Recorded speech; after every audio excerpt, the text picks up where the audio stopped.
if you want freedom, if you value freedom, you can't possibly have it as long as you played the victim role. And even if you were physically victimized, I never even told anybody about that experience until maybe 15 years ago. I was in New York, and I was with this group of young African-American and some Hispanic kids, all had single mothers, all from really troubled backgrounds. And I'm trying to get across that biography is not destiny. I was giving them different examples of people.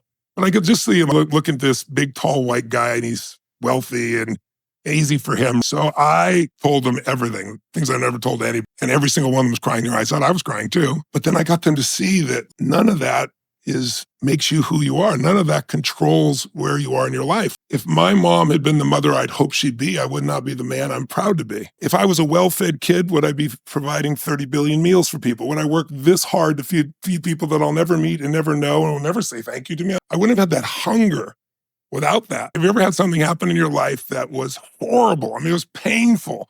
You'd never want to go through it again in a million years. But after 5 or 10 years, you look back and you say, I never want to go through it again.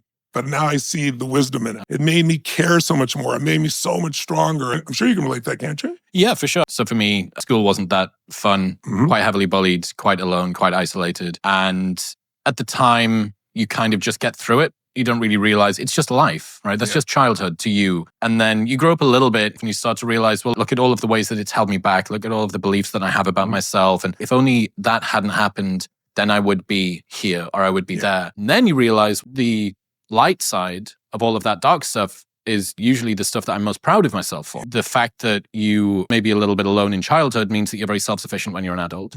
Or the fact that you didn't have anybody to support you means that you have no concern about working on your own and continuing to take a bet on yourself. So you end up having this really strange loop where you go from unconscious incompetence in that you've somehow been through something that you really hate to this sort of awareness of how it's held you back, to this awareness of how it's propelled you.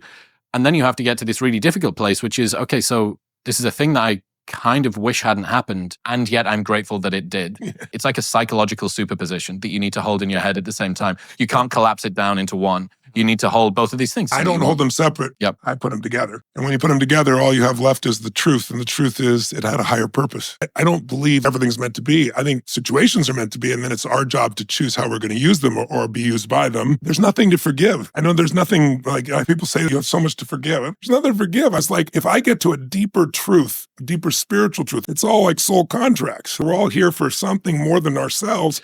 And it's not until you realize that you stop the childhood thing of, I need to forgive people. The secret is, do you do something about it? Or do you just ruminate or beat yourself up or pretend it isn't there? Once you're a fucking achiever, the drive is never going to leave you. It's just a matter of now you can do it more elegantly if you choose to.